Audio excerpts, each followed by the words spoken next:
जय शिवराय मित्रांनो. आज आपण एक ग्रेट भेट घेणार आहोत. ही भेट आहे कबनूर गावच्या सुपुत्राची, एक प्रगत शेतकऱ्याची. अशी एक व्यक्ती जी माझी सरपंच आहे, माझी झेडपी सदस्य आहे, शेतकरी संघटनेचे कबनूर गावचे ज्येष्ठ नेते, कबनूर एज्युकेशन सोसायटीचे विद्यमान अध्यक्ष, ज्यांनी अगदी लहान वयापासून आपल्या सामाजिक कार्याला, शैक्षणिक कार्याला सुरुवात केली. एक छोटंसं कबनूर एज्युकेशन सोसायटी या नावाचं छोटंसं रोपटं लावलं आणि ज्याचा आज वटवृक्ष बनलेला आहे. अशा एका प्रगत शेतकऱ्याची, ज्या व्यक्तींनी कबनूर गावामध्ये आदरानं त्यांना बापा या नावानं संबोधलं जातं आणि सर्व क्षेत्रात सामाजिक असो, कबनूर गावच्या सामाजिक, शैक्षणिक असो, सांस्कृतिक असो, या सर्व क्षेत्रामध्ये ज्यांचा सिंहाचा वाटा आहे, कबनूर गावच्या प्रगतीमध्ये ज्यांचा सिंहाचा वाटा आहे, अशा एका व्यक्तीची, ज्यांचं नाव आहे श्री जयकुमारजी खोले, ज्यांना प्रेमानं बापा या नावानं संबोधलं जातं, अशा व्यक्तींना आज आपण भेटणार आहोत आणि समजून घेणार आहोत त्यांच्या जीवन प्रवासाबद्दल, त्यांच्या शैक्षणिक विचारसरणीबद्दल. आणि याचा नक्कीच फायदा जो होणार आहे तो पालकांना, विद्यार्थ्यांना आणि कित्येक अशा घटकांना होणार आहे जे शिक्षणापासून वंचित आहेत. त्यांच्यासाठी त्यांनी एक खूप सुंदर अशी संस्था उभी केलेली आहे. तर चला आज भेटूया आपण श्री जयकुमारजी कोले यांना. नमस्कार बाबा. आपल्या जीवन प्रवासाबद्दल काय सांगाल? माझा जन्म तसा कबनूर गावामध्ये झाला, एका शेतकरी कुटुंबामध्ये. 1942ला माझा जन्म झाला.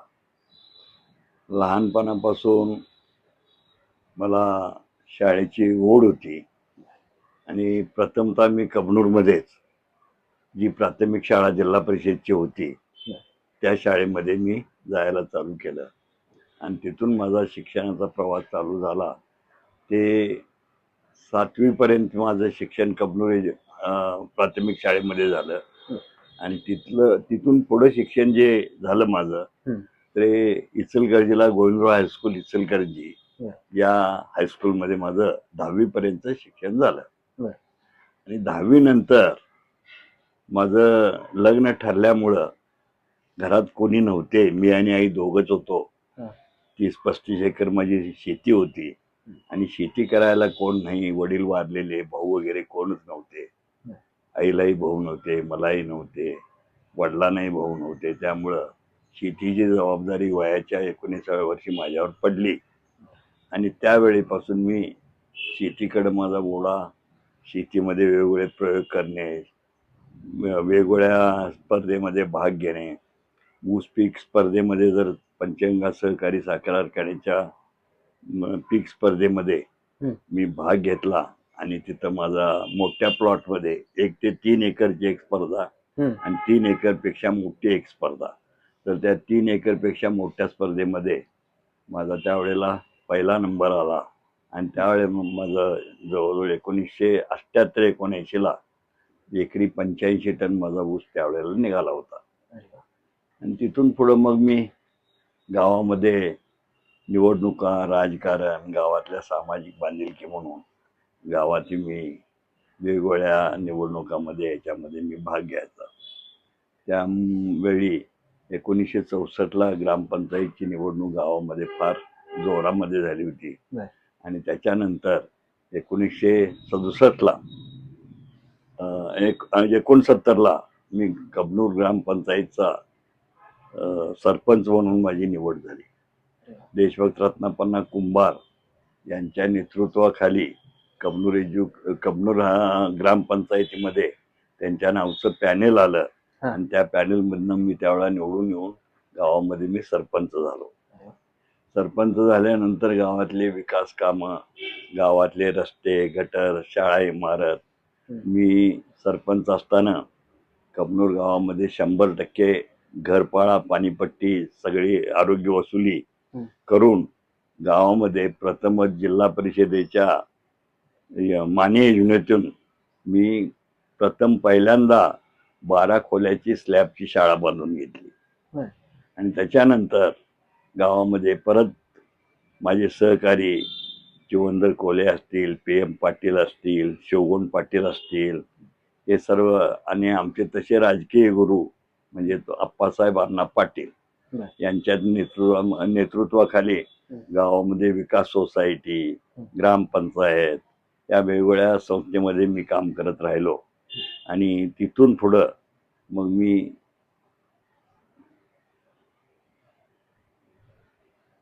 दुसऱ्यांदा एकदा परत 1980 ला एकदा मी सरपंच झालो. देशभक्त रत्नापन्ना कुंभारांचा आग्रह होता की जयकुमार तुम्ही परत एकदा सरपंच व्हा. त्यांचा तसा ओढा माझ्याकडे जास्त होता आणि मी दुसऱ्यांदाही सरपंच झालो. पण ज्यावेळेला मी दुसऱ्यांदा सरपंच झालो त्यावेळेला अण्णांना सांगितलं, अण्णा माझी शेती वगैरे मोठी आहे आणि मला काय 5 वर्ष काढायची नाही, तुम्ही सांगताय म्हणून मी परत 1 वर्ष सरपंच होतो. बर म्हणले तुम्ही सरपंच तर व्हा. मग मी परत एकदा सरपंच झालो.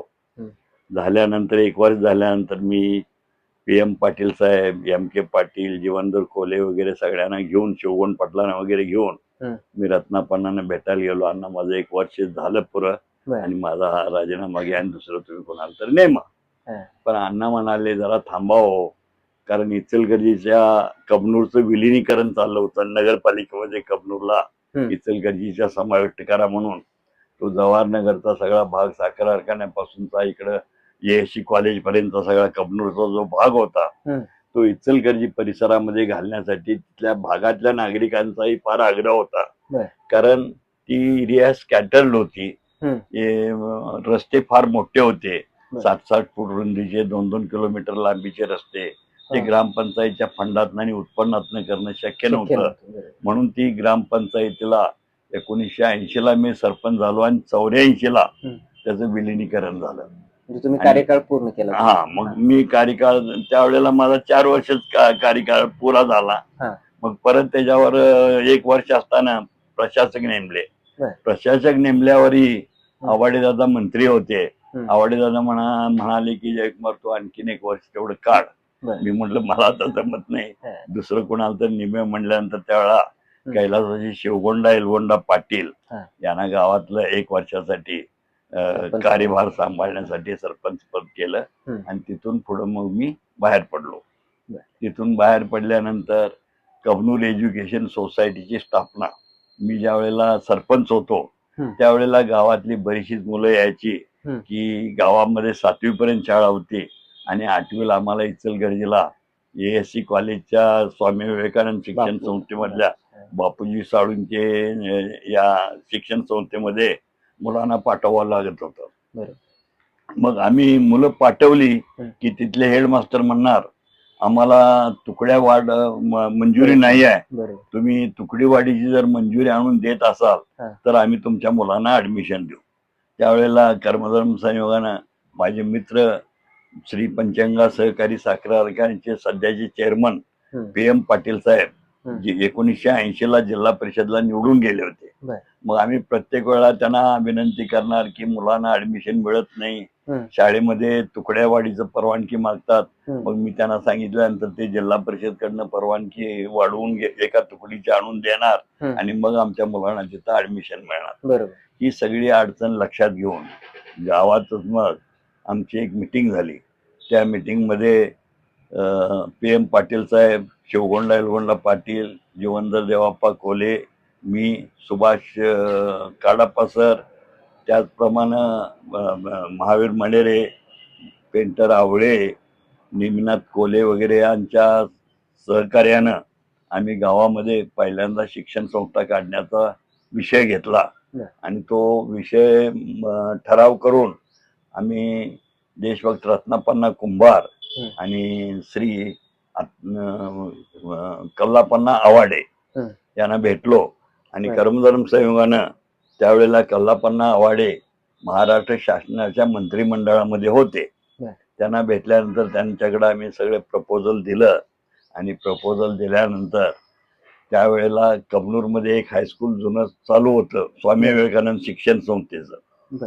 मग एका गावात 2 हायस्कूल त्यावेळेला देत नव्हते. तर कल्लापन्ना आवाडेनी त्यांचं बहिणीचं गावही हे आणि त्यांचे भाचे वगैरे सगळे कबनूर गावामध्ये असल्यामुळं त्यांचा आमचा संपर्क जास्त असल्यामुळं त्यांनी विशेष बाब म्हणून कैलासवासी त्यावेळेला मुख्यमंत्री वसंतदादा पाटील होते. बर.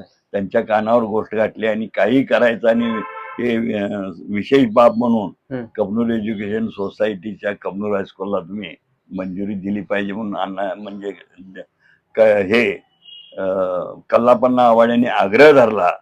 आणि त्याचप्रमाणे देशभक्त रत्नापन्ना कुंभार यांनी प्रयत्न केले आणि कबनूर एज्युकेशन सोसायटीची स्थापना होऊन कबनूर एज्युकेशन सोसायटीला कबनूर हायस्कूल हे 1984 ला मंजूर झालं. हायस्कूल मंजूर झाल्यानंतर मग मुलांचा पट इकडं तिकडं तसं हायस्कूल थोडं जून जुलै मध्ये आम्हाला मंजूर झालं. त्यामुळं शाळा सगळ्या चालू झाल्या होत्या आणि मुलांचा पटही आम्हाला मिळत नव्हता. सुरुवातीला जवळजवळ 18 ते 19 मुलांना घेऊन आम्ही ती 8वीचा वर्ग चालू केला. पालकांचाही विश्वास त्यावेळेला फार नव्हता. कारण तुम्ही आता शाळा चालू केलाय, तुमच्याकडे वर्ग खोल्या नाही, तुमची इमारत नाही, मुलांना बसायला बेंचीस नाहीत आणि आम्ही कशी मुलं पाठवायची. आमचे शिवगुण पाटील आम्ही सगळेजण रस्त्यावर राहून पालकांना विनंती करून एक 18 मुलं मिळाली. त्याच्यावर आमचा वर्ग 8वीचा चालू झाला.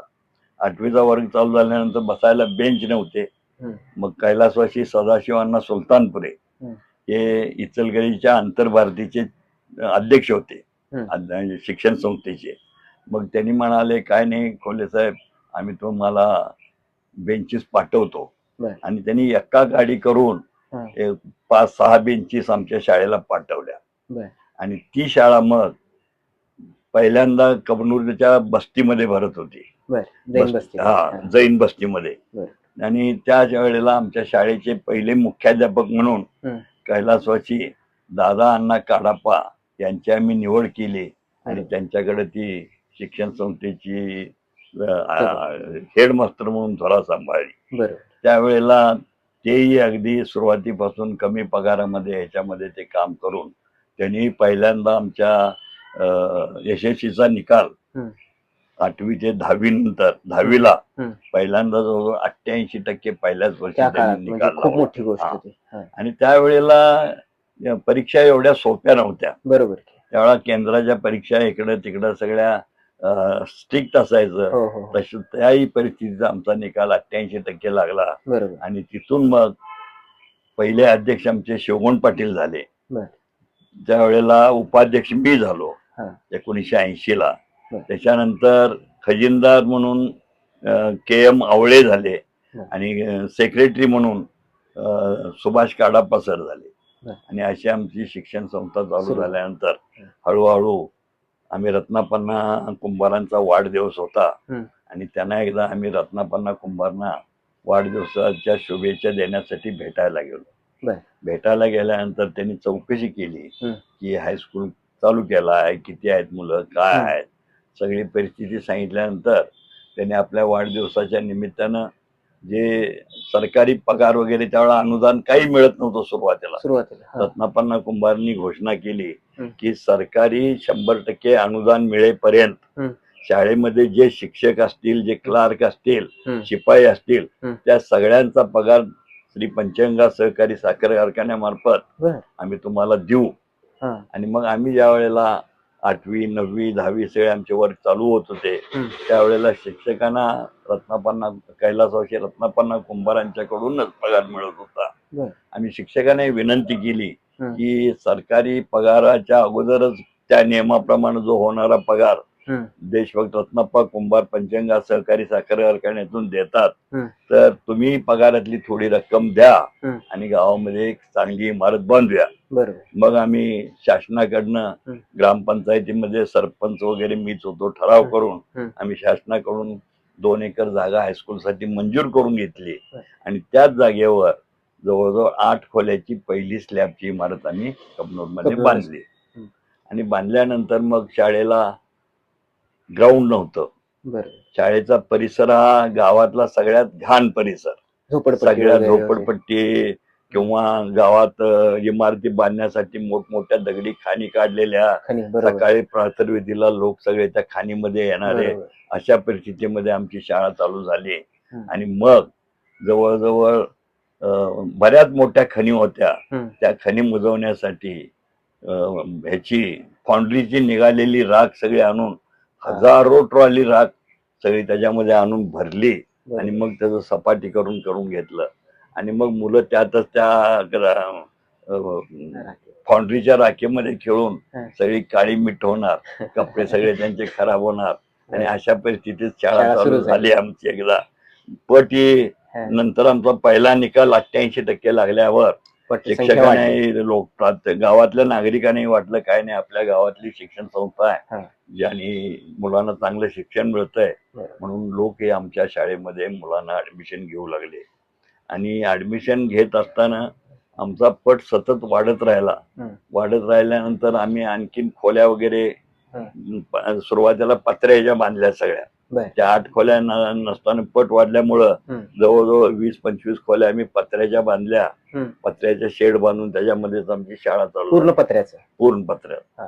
आणि त्याच्यानंतर पहिले अध्यक्ष झाले शिवगुण पाटील, त्याच्यानंतर अध्यक्ष झाले PM पाटील, त्याच्यानंतर तिसरे अध्यक्ष झाले आमचे सुरेंद्रांना केटकाळे ज्येष्ठ संचालक, त्याच्यानंतर परत PM पाटील साहेब एकदा आमचे हायस्कूलचे अध्यक्ष दुसऱ्यांदा झाले आणि श्री पंचांगा सहकारी साखर कारखान्याची निवडणूक लागली आणि त्या निवडणुकीमध्ये आम्ही प्रयत्न करून PM पाटील साहेबांना निवडून आणलं आणि निवडून आणल्यानंतर परत ते चेअरमन झाल्यानंतर त्यांनी मलाच विनंती केली की जयकुमार, आता मला साखर कारखान्याचं काम फार वाढलेलं आहे आणि माझ्याकडून काय आता हे हायस्कूलचं काम किंवा मला फार वेळ देता येणार नाही आणि तुम्हीच आता हायस्कूलचे अध्यक्ष व्हा. मी म्हटलं तुम्हीच राहा, मी सगळं बघतो. नाही म्हणले मला वेळ मिळणार नाही, तुम्हीच व्हायला पाहिजे. आणि मग मी 2005 ला फेब्रुवारीच्या 2005 ला जे अध्यक्ष झालो तो आज अखेर मी अध्यक्ष म्हणून गेली 22 वर्ष काम बघतोय.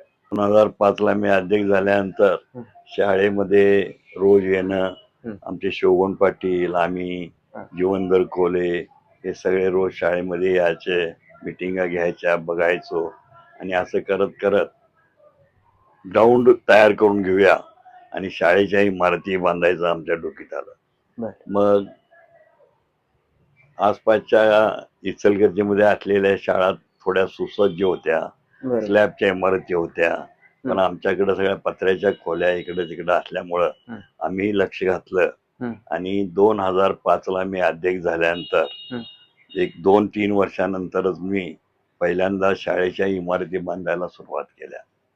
कबनूर एज्युकेशन सोसायटीच्या कबनूर हायस्कूलमध्ये जवळजवळ 50 खोल्या मी स्लॅबच्या बांधून घेतल्या आणि तसं म्हणजे बांधकाम अगदी सुपेरियर अद्यावत, कुठली खोली 700-800 स्क्वेअर फुटाच्या खाली नाही, अशा मोठ्या खोल्या, व्हरांडा, जिना इकडं तिकडं सगळ्या व्यवस्थित बांधून घेऊन फर्निचर सगळं मुलांना बसण्यासाठी सगळ्या बेंचीस बनवून घेतल्या. इथं शाळेमध्ये वेल्डरना सुतारना बोलवून त्यांच्याकडून सगळी व्यवस्थित कामं करून घेतली आणि शाळेचं फर्निचर वगैरे सगळं तयार केलं. आणि तिथून पुढं मग मुलांचा जो पट, मग बालवाडी चालू केली. प्राथमिक होतच आमचं, पण बालवाडी नव्हती. बालवाडीला देखील त्यावेळेला 4-4 वर्ग आमच्याकडे बालवाडीचे, 4-4-5-5 वर्ग, तुकड्या 2-2, 3-3 तुकड्या चालू असायच्या. आणि बालवाडीला मुलांना घ्या म्हणून पालकांचा आग्रह इतका असायचा की एक वेळेला रात्रीच लाईन लावून लोक बसायचे ऍडमिशनसाठी. कारण सकाळी उठल्याबरोबर लवकर माझा नंबर लागावा म्हणून असे बऱ्याच दिवस गेले. तंबू मारून म्हणजे लाईनला बसायचे आणि शाळेच्या आवारात जेवून सकाळी लवकर बसायचे आणि मुलांना आमच्या ऍडमिशन घ्या म्हणून. अगदी भरपूर गर्दी, सगळ्याच मुलांना मी ऍडमिशन देखील देऊ शकत नव्हतो, एवढी गर्दी कबनूर एज्युकेशन सोसायटीच्या बालवाडीच्या आणि प्राथमिकला देखील गर्दी असायची. मग आम्ही तुकड्या वाढवत गेलो, मुलांचा पट वाढत गेला. तशा 1ली, 2री, 3री, 4थीच्या तुकड्या वाढवल्या. मग 7वी, 8वी, 9वी, 5वी, 6वी, 7वी, 8वी, 9वी, 10वीच्या तुकड्या वाढवल्या. असा एकंदरीत शिक्षणाचा आलेख जर बघितला तर प्रचंड प्रमाणात वाढत गेला आणि त्या प्रमाणात तुकड्या वगैरे वेळेवर आम्हाला मिळत नव्हत्या. आजही त्या प्रमाणात वेळेत आम्हाला तुकड्या मिळत नाहीत. आजही आमची गैरसोय होते की अजूनही विद्यार्थ्यांची गर्दी आहे, घेता येत नाही. मग काही वेळेला प्राथमिक शाळेचे हेडमास्तर वगैरे येऊन आम्हाला आग्रह करायचे, अहो सगळा मुलांचा ओढा तुमच्याकडेच आहे, जरा तुम्ही पट कमी करा आणि आमच्या शाळा बंद पडालेत आणि तुम्ही पट. आम्ही म्हणलं आम्ही होऊन काय मुलांना बोलवायला जात नाही, बरोबर. मुलांचे पालकच शाळेवर एवढं प्रेम करतात आणि शाळेचे निकाल बघितल्यानंतर सगळी मुलं इथं ते घालतात. आम्ही कोणाकडे मुलं मागायला जात नाही, मुलं येऊनच आपण इथं शाळेमध्ये घालतात. मग तिथून पुढे खेळाच्या सुधारणा, ग्राउंड, त्या सगळ्या खणी होत्या त्या सगळ्या मुजवल्या आणि त्याच्यानंतर जवळजवळ 200-250 डंपर मलमा आणून ते ग्राउंडवर सगळं टाकून आमचे बापूसाहेब पाटील म्हणून आमच्या गावातले इंजिनियर आहेत, त्यांच्याकडनं सगळं ते काम करून घेतलं, त्याची लेवल काढली आणि 200-250 ट्रॉली डंपर आणून. इथं मलमा मिळत नव्हता, 2 वर्ष मलमा काढायला इथं बंदी घातली होती शासनानं. तो मलमा आम्ही कर्नाटकातून आणला, बोरगाव आणि बेडक्याळून, आणि तिथून आणून टाकून मग ते सगळे रोलिंग वगैरे करून त्याच्यावरती माती वगैरे घालून तो ग्राउंड तयार करून घेतला. आणि ग्राउंड तयार करून घेतल्यानंतर खेळामध्ये मुलं देखील अगदी चांगल्या याच्यामध्ये तयार झाली.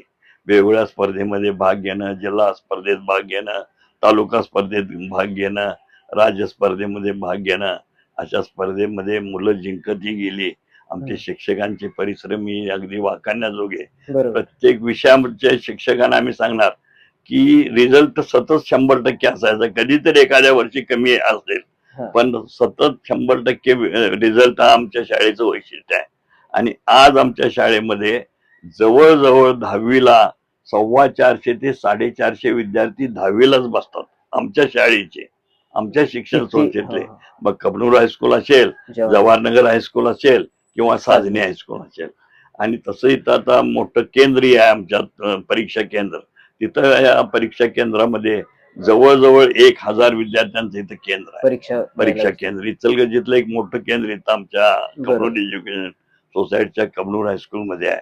आणि अशी संपूर्ण घोडदौड होत असताना जवळजवळ 4-5 वर्षाच्या अगोदर आमच्या शाळेमध्ये एका मुलीनं पंजाबमध्ये जाऊन खेळाच्या स्पर्धेमध्ये भाग घेतली होती.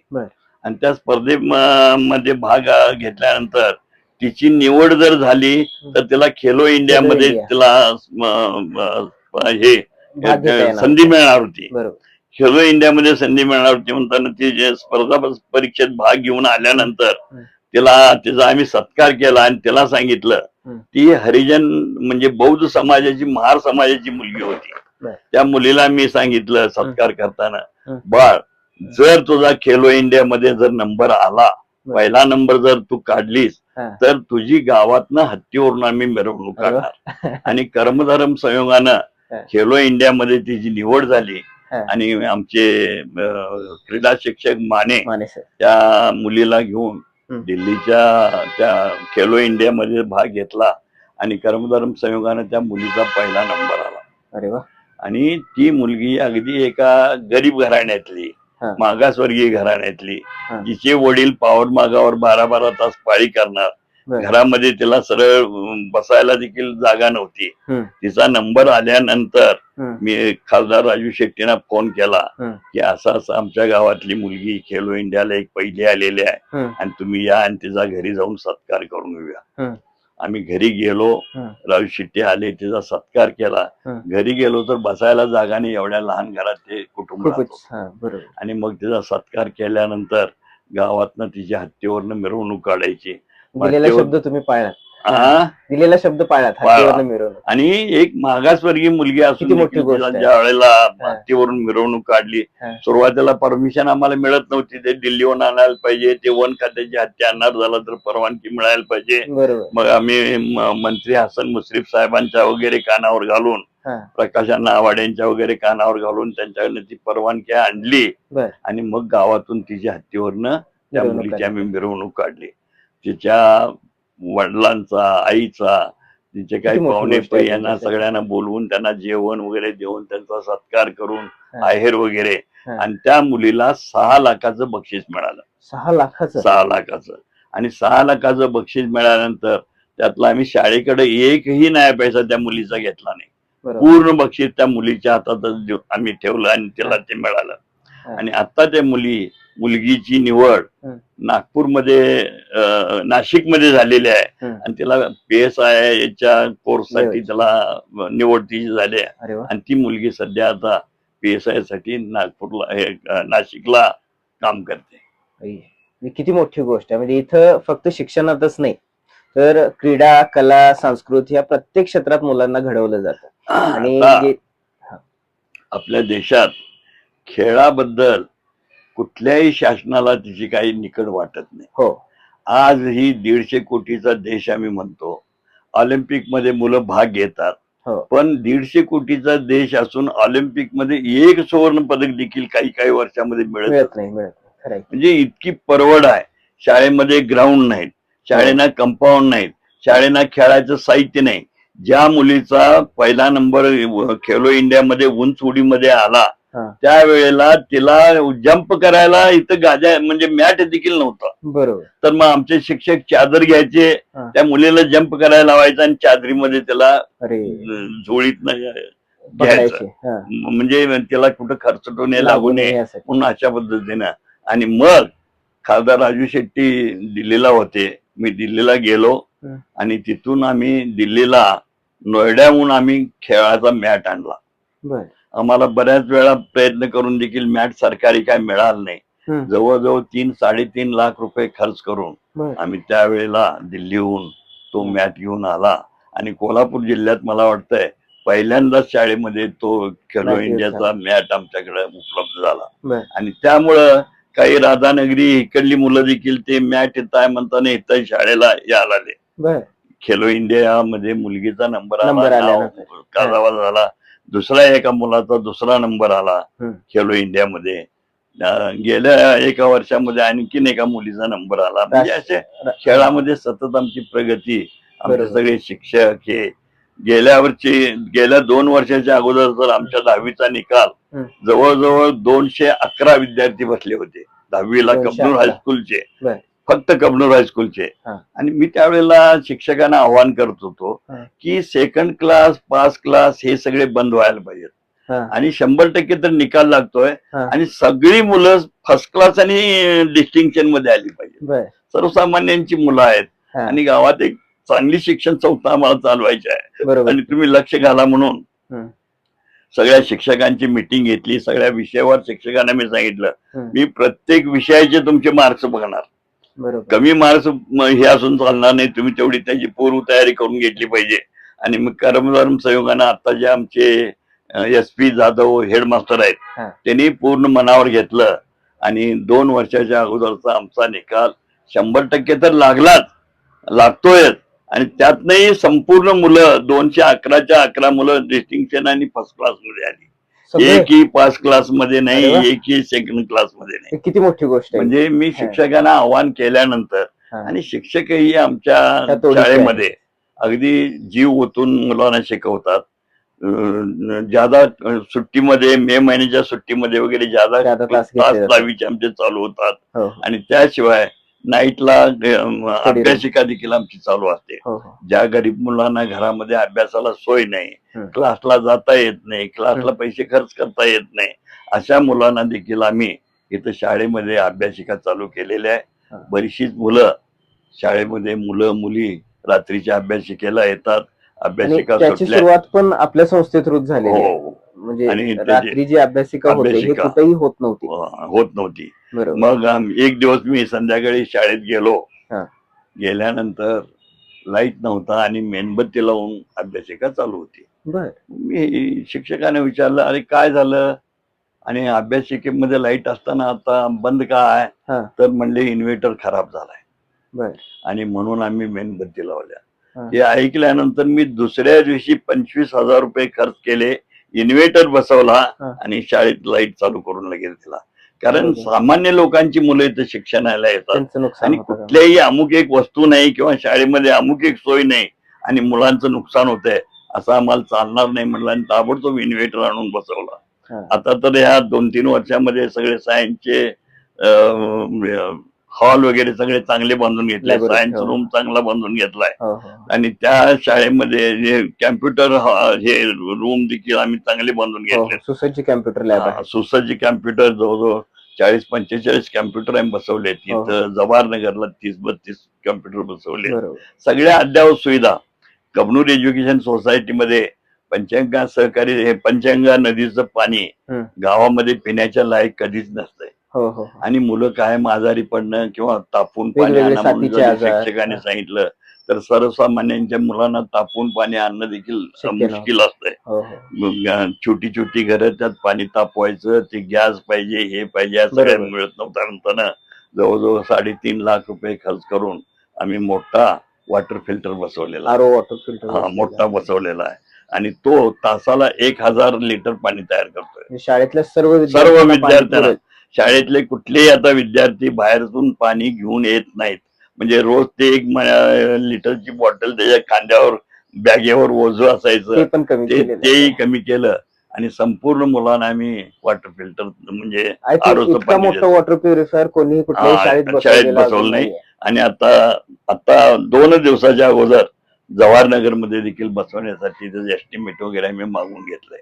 म्हणजे हा प्रत्येक विद्यार्थ्याच्या तब्येतीची काळजी देखील इथं घेतली जाते बरोबर. आणि त्याचप्रमाणे विजेची बिलं वगैरे हम्म. जास्त येतात. हो. शाळा मोठ्या असल्या कारणानं सगळीकडे लाईट, संध्याकाळी ग्राउंडवर लाईट, हम्म. कॅम्प्युटर, इकडं तिकडं लाईटचा खर्च जास्त येतोय म्हणताना हम्म. आम्ही दोन्ही शाळेमध्ये मोठे सोलर प्लॅन्ट बसवून घेतले. कबनूर आणि जवाहर दोन्ही जवाहरनगर बरं. आणि दोन्हीकडे त्यामुळं आमची लाईटची बिल आता एकदम कमी येतात. बरोबर. नाहीतर 500 युनिटच्या पुढे गेलं 10 रुपये, 11 रुपये, 15 रुपये लाईटची बिल जी यायची हो हो ते संपूर्ण आता लाईटचं बिल जवळजवळ 0 येतंय आमचं. म्हणजे कोणत्याही प्रायव्हेट स्कूललाही लाजवेल इतक्या सुसज्ज आणि चांगल्या इमारती आहेत. पण इमारती. तसंच सर्व सोयी सुविधा उपलब्ध करून मुलांना दिलेल्या आहेत. दिलेल्या अगदी आहेत. फी न घेता किंवा एकदम नगण्य फी घेऊन देखील इतक्या सुसज्ज आणि सुंदर इमारती सोबत सर्व सोयी सुविधा, अगदी वॉटर प्युरिफायर देखील आरोचा बसवलेला आहे 3.5 लाखाचा. एकही विद्यार्थी घरून बॉटल पाणी. घेऊन येत नाही, म्हणजे पाणी घेऊन येत नाही. इथं आल्यावर प्रत्येकाची काळजी घेतली जाते. अशा शिक्षण संस्था आजच्या काळात मिळणं हे त्या मुलांसाठी, त्या पालकांसाठी खरंच नशिबाचं आहे. त्यामुळं मग इथं अगोदर आमच्या शाळेना सगळं तारेचं कंपाऊंड होतं. हो हो तारेचं कंपाऊंड सगळं जीर्ण झालं होतं. कुत्री आत यायची, वारं सुटलं तर रस्त्यावरचे कागद सगळे ग्राउंडवर यायचे. हो. हे बघितलं हं. आणि तिन्ही शाळेला पक्की कंपाऊंड बांधून Compound. घेतलेली आहे. बरोबर. अगदी तिन्ही शाळेला त्याच्या बोलक्या भिंती, कंपाऊंड आतनं सगळ्या बोलक्या हो भिंती, हो सुंदर इमारत. झाडं लावलेली आहेत. हो. प्रचंड झाडं वाढलेली आहेत, चांगले सुसज्ज झाडं बसलेले आहेत हो हो आणि शाळेच्या समोरून जात असताना भव्य इमारती आणि मोठी संस्था बघून हं. गावातल्या नागरिकांना देखील अचंबा वाटते की कबनूर एज्युकेशन सोसायटीची हं. प्रगती समाधानकारक आहे म्हणून बरोबर. सतत मुलं आज अखेर बऱ्याच ठिकाणी शाळा बंद पडत आहेत, पडायला मुलं लागलेली. नाहीत म्हणून. हो हो पण आमच्याकडे मुलं नाहीत म्हणून कुठलीही तुकडी बंद झाली नाही किंवा कुठलाही अतिरिक्त शिक्षक आमच्याकडे कमी झालेले नाही. मुलं आणि सतत आज ही वाढतात. ऍडमिशन क्लोज म्हणून पाठी लावावी लागते. पाठी लावावी लागते. हा. अशा पद्धतीने आमचे सगळे संचालक, हा. मग सुरेंद्र केतकाळे असतील, डॉक्टर आरतेकर असतील, राजाराम वाकरेकर असतील, महादेव गांजवे असतील, सुधाकर झोले असतील, हं. हे सगळे आमचे सहकारी हं. या आमच्या शाळेला मदत करत असतात. सतत त्यांच्या विचारानं आमच्या सांगायचं नवीन एक वैशिष्ट्य म्हणजे आमच्या कुठल्याही डायरेक्टरला भत्ता नाही. गेली 42 वर्ष आमची शिक्षण संस्था चालू आहे. हा. कुठल्याही डायरेक्टरना भत्ता नाही. हा. गाड्या घेऊन कोणी फिरायचं नाही. हा. फक्त मिटिंगला ज्या वेळेला येतील हा. त्यावेळेला एक चिवड्याची प्लेट, 1 कप चहा आणि 1 केळ, हाच आमच्या म्हणजे डायरेक्टरांचा निस्वार्थी भत्ता. सेवा आहे. आणि निस्वार्थी गेली 42 वर्ष. हा. आज अखेर एकाही डायरेक्टरने कधी आमच्याकडे भत्ता मागितला नाही किंवा संस्थेने कोणाला भत्ता दिलाही नाही. आणि फक्त मुलांची सेवा, मुलांची गोरगरिबांची मुलं येतात, इमारती शिकतात. नीटनेटक्या रंगवणं करणं, ग्राउंड व्यवस्थित सज्ज ठेवणं, हा. कंपाऊंडच्या आत पालकानं किंवा मुलांनी पाय ठेवला हं. की शाळा काय आहे असं वाटली पाहिजे. हो हो अशा पद्धतीनं इमारती, शाळेतले सगळं फर्निचर इकडं हम्म. तिकडं रोजच्या रोज शिपायाकडनं पुसून घेणे, हम्म. बेंचीस वगैरे झाडून, वर्ग झाडून घेणे, हो लाईटच्या सोयी, कुठल्याही अमुक एक गोष्ट कमी आहे आणि असं कोणी विद्यार्थ्यांचं म्हणू नुकसान शकत होतंय नाही. असं नाही आहे. हो हो हो. सतत अगदी सगळ्या मुलांच्यावर लक्ष ठेवणं, हं. वेगवेगळे कार्यक्रम घेणं, हे सगळं सतत वेगवेगळ्या लोकांना आणून मार्गदर्शन करणं, हं. त्या गोष्टी आमच्या चालू आहेत. आणि आज ही चालू वर्षी देखील 411 विद्यार्थी आमच्या आता 10वीची परीक्षा देणार आहेत. अरे वा. 411 411 विद्यार्थी किती मोठी म्हणजे गोष्ट आहे. जेव्हा एक 50 विद्यार्थी बसलेत आणि 100% निकाल नाही. नाही 411 विद्यार्थी असून देखील तिन्ही शाळेचा निकाल सतत 100% 100%. आहे. म्हणजे आमच्या शिक्षकांचं लक्ष आहे, संचालक मंडळांचं लक्ष आहे, अगदी गावातले पालक देखील आम्हाला काही सूचना करतात. हम्म. त्या सूचनेचा देखील आम्ही विचार करून त्या गोष्टी आम्ही ज्या त्या वेळेला पाहिजे त्या वेळेला त्या आम्ही गोष्टी करून घेत असतो. आणि बरोबर. म्हणून गावातल्या सगळ्याच पालकांचा, गावातल्याच नाही तर शेजारच्या चंदूरहून मुलं येतात, रुईहून मुलं येतात, तेळवणी साधनीहून मुलं येतात, कोरोचीहून मुलं येतात बरोबर. आणि पालक इथं येऊन आपली मुलं चांगली शाळा आहे म्हणून इथं ऍडमिशन घेतात. तर बापा, मला आता आपण कबनूर हायस्कूल बद्दल बोललोच, पण आपल्या 3 शाखा आहेत, जसे की जवाहरनगर हायस्कूल आणि साजनी हायस्कूल. तर या 2 शाखांची स्थापना कशी झाली आणि त्यावेळची परिस्थिती कशी होती? 1987 ला हम्म. कबनूर हायस्कूलची स्थापना 84 झाल्यानंतर हम्म. जवाहरनगर हा भाग कबनूर ग्रामपंचायतीमध्येच होता. बर.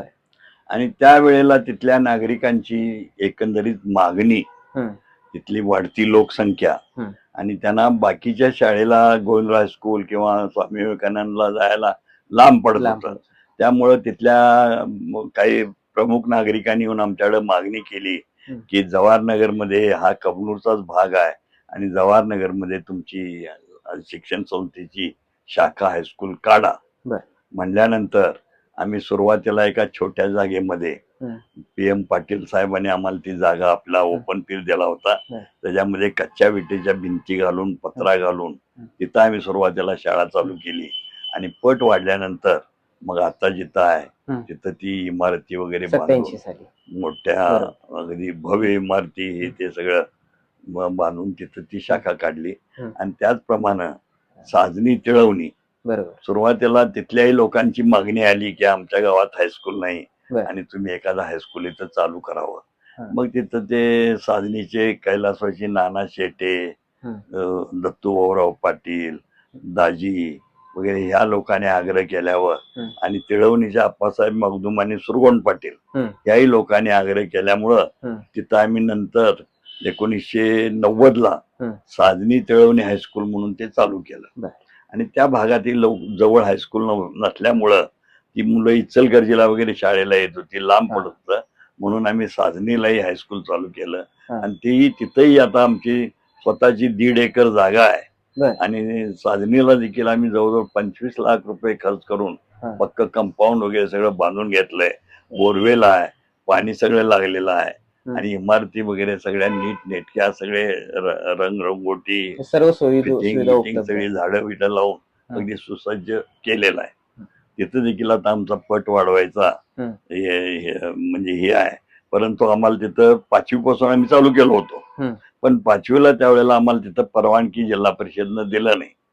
जिल्हा परिषदनं दिलं नाही आणि सारखं शिक्षण खात्याकडून आम्हाला नोटीस यायला आल्या, तुम्ही बेकायदेशीर 5वी पासून वर्ग चालू केलाय, तुम्ही परमिशन नसताना चालू केलाय, तुमच्यावर फौजदारी कारवाई का करू नये, याचं तुम्ही उत्तर द्यावं. म्हणल्यानंतर कैलासवासी नाना शेटे आमच्याकडे आले आपल्या सहकार्यानं घेऊन आणि त्यांनी सांगितलं काय हरकत नाही. जरी त्यांनी नाना शेटे एक थोर स्वातंत्र्य सैनिक होते आणि त्यांनी सांगितलं आम्ही तुम्हाला परमिशन आणून देतो आणि तुम्ही चालू ठेवा. मग नाना शेट्टेंनी प्रयत्न केला, गावातल्या लोकांनी नांगणाताना नायकवडीना वगैरे घेऊन तिथं एक तुकड्यावाडीचा प्रस्ताव मंजूर करावा म्हणून. परंतु तिथं जर तुकडीवाडीला परवानगी दिली तर गावातल्या शाळा सगळ्या बंद पडतात जिल्हा परिषदच्या. म्हणून आज अखेर आम्हाला तिथं तुकडीवाडीला आणि 8वी 9वी 10वी 3च वर्गासाठी परवानगी आहे. 5वी 6वी 7वीला तिथं आम्हाला परवानगी नाही किंवा तिथं प्राथमिक काढायला आम्हाला परवानगी नाही.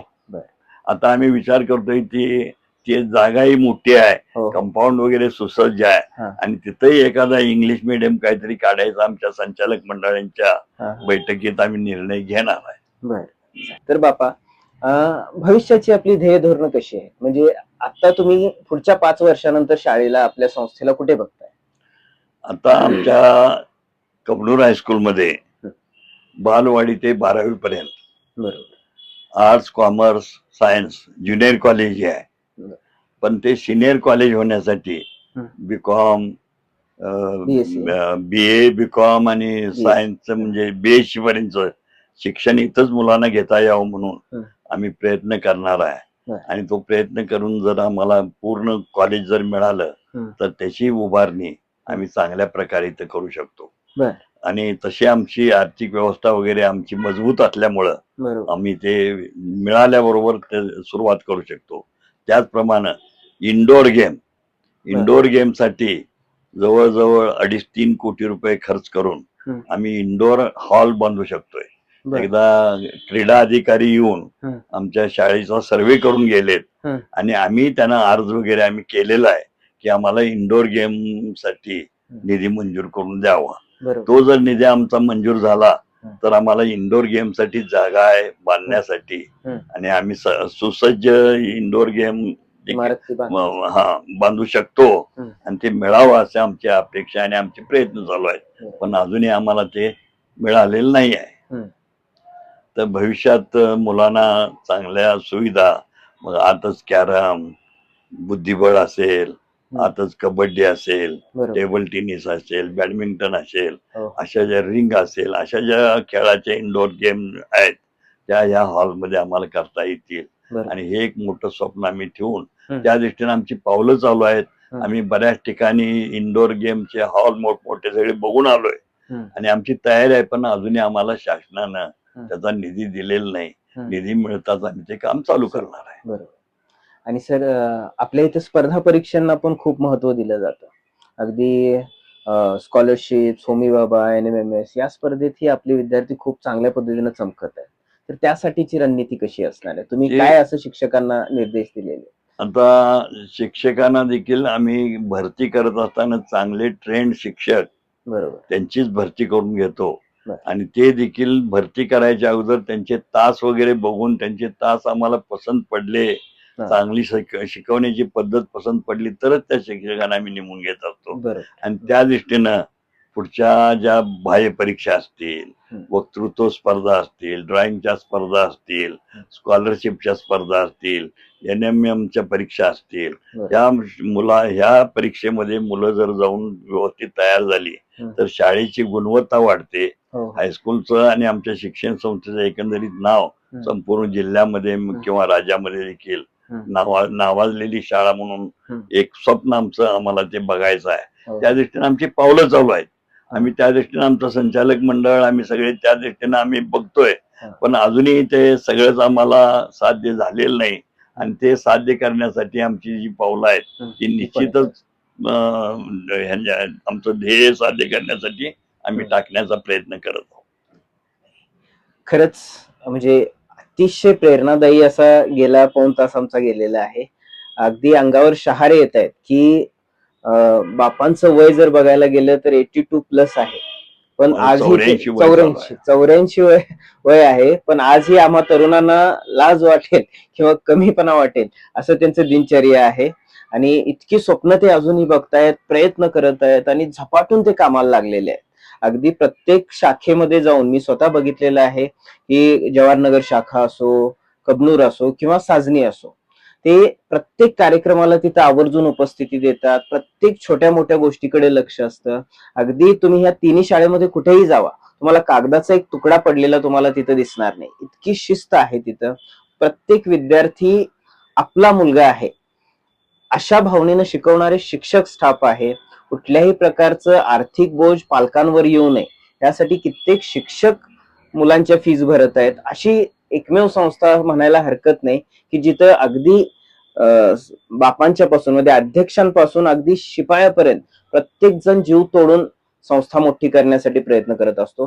तर असेच विचार ऐकण्यासाठी आम्ही आज इथं भेटलो होतो. नक्कीच ऐकणाऱ्या प्रत्येकाला प्रेरणा मिळेल, प्रत्येक जण हिरिरीनं कामाला लागेल ही अपेक्षा व्यक्त करतो. आणि बापांना पुन्हा एकदा आभार मानतो की त्यांनी वेळात वेळ काढून आमच्यासाठी हा गेला 1 तास दिलेला आहे. त्यासाठी बापा तुमचं खूप खूप आभार आहे. अच्छा.